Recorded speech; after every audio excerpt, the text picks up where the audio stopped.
Building retuning training was conducted by Ron Underhill and Gupong Liu, scientists at the Pacific Northwest National Laboratory. Classroom and on-site training for Maryland State Agency facility managers was conducted at Towson University in Towson, Maryland on June 17th through the 19th, 2014. This segment of training covers initial data collection and trend analysis.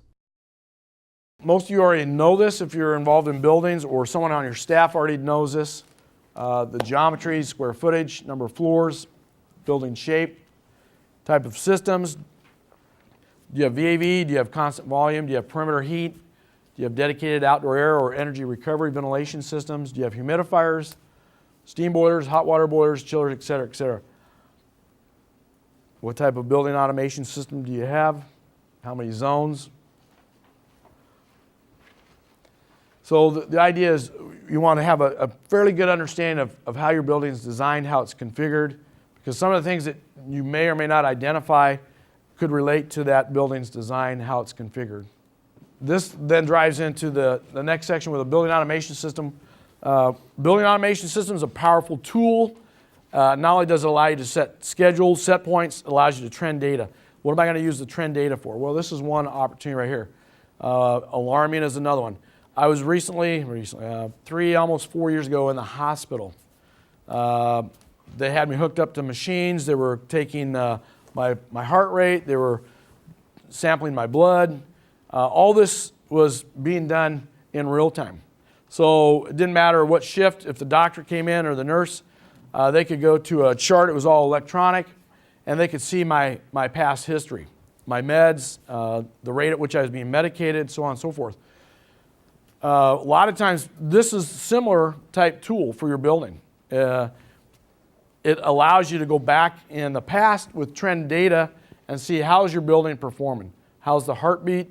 Is it performing real well? Has it got some problems? If the doctor came in and they had to retake all my vitals every 3 hours, I would not be a happy camper, because they'd be constantly waking me up, constantly probing me. So consequently, if we have this data, we can do something with it.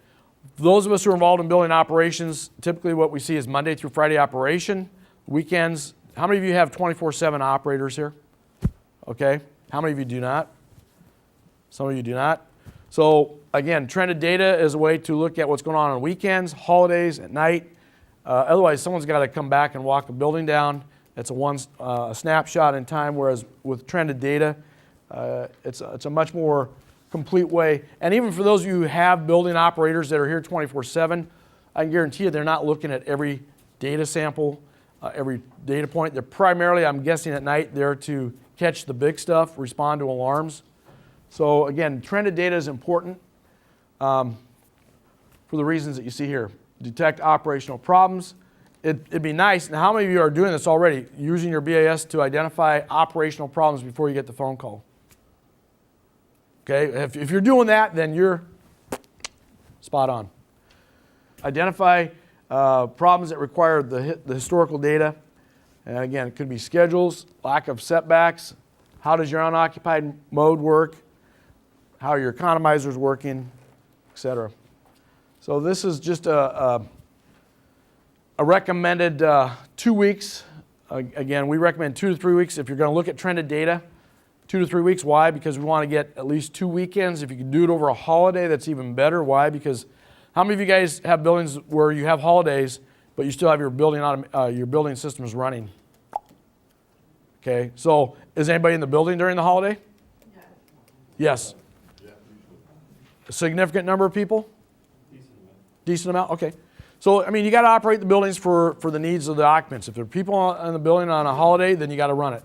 But if you got buildings that are not occupied on a holiday, there's generally 10, 12 holidays a year, depending on whether you're federal government, state. If you're a campus, we generally see some institutions where they shut down for winter break in the trended data for the college campuses we've been at. Haven't seen that so much in spring, and now with summer, yeah. So are those opportunities? Yeah, they're opportunities. It's just how do we harvest them? So these are some of the measurements you might be looking at. I'm not going to belabor them. You know, most of you know these already. And this some of the temperatures and static pressures, fan speeds. If you've got inlet vanes, then look at positions. Cooling and heating valves, occupied mode, building pressure. How many of you actually monitor or control the building pressure? Okay. And some of this data, for those of you who have people that manage your BAS systems, again, some of it may be just say percent, but one of the challenges is that percent open, is it percent closed? Everybody's got that figured out, right? Hopefully. This is just a chart we recommend. Zone terminal boxes, again, this may or may not include everything that's in a zone terminal box. Temperature, set point, heating valve. If you've got a cooling valve, normally you don't. Occupancy mode, CFM. And again, 30-minute maximum interval. We like 15-minute data if you can get it, 15 minutes. That's 4 samples an hour. Otherwise, if you go beyond that, you may miss some things that are going on with your HVAC systems. So this is just some guidelines. I'm not going to read them all. One of the things about trending that people don't pay attention to is whether or not when they're trending, if it's an average trend of the temperature or the system, or whether it's an instantaneous. Because a lot of times when you're looking at a trend, you're seeing maybe every 10 minutes, but it's an average temperature as opposed to suddenly just picking out a particular point and saying, okay, that temperature's going up. I'm reading at 76, but I'm reading an average over 10 minutes. It might not give you a real reading. So sometimes you have to shorten your time zones in that. That's a good point. Yeah, and some vendor systems do average over time, like you said, so you're not really seeing. Johnson's one of them, and you can't get it to be specific, so to speak. So it's difficult sometimes. Okay. So yeah, those are good points. So you have to understand what the data really, how it's configured in the BAS. Is it instantaneous value, or am I seeing an average over time? And that may or may not drive what you come to as far as conclusions. So just a general guideline, if you've got a lot of AHUs, we don't want you to go after every AHU. We don't want you to go after every zone terminal box. It's a lot of data. But if you've got problem AHUs, if you've got problem zones in those AHUs, those are the ones we would recommend going after. Perimeter zones, definitely get your perimeter zones. So south, east, north, west, at least 4.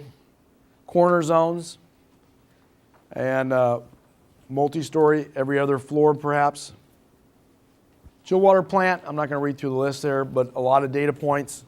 And we've already done this for one of the buildings that we're going to be looking at later this afternoon, and then tomorrow and on Wednesday. So we've gone after most of these data points. And we'll talk about why we went after the data, what did we do with the data.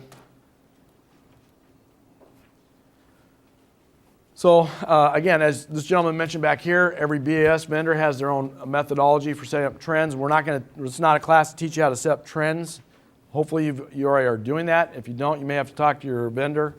But we highly recommend setting up trends. We have run into issues where the BAS system is not a robust system. It's got a server or it doesn't, but it's not capable of storing a lot of data. We've had some people say, hey, we started trending and it took our BAS to its knees. So before you start trending, if you're not currently trending, make sure you talk to your vendor or your in-house people. Say, hey, setting up a trend every second, you're going to get a huge amount of data. We don't recommend that. What are you going to do with all that data?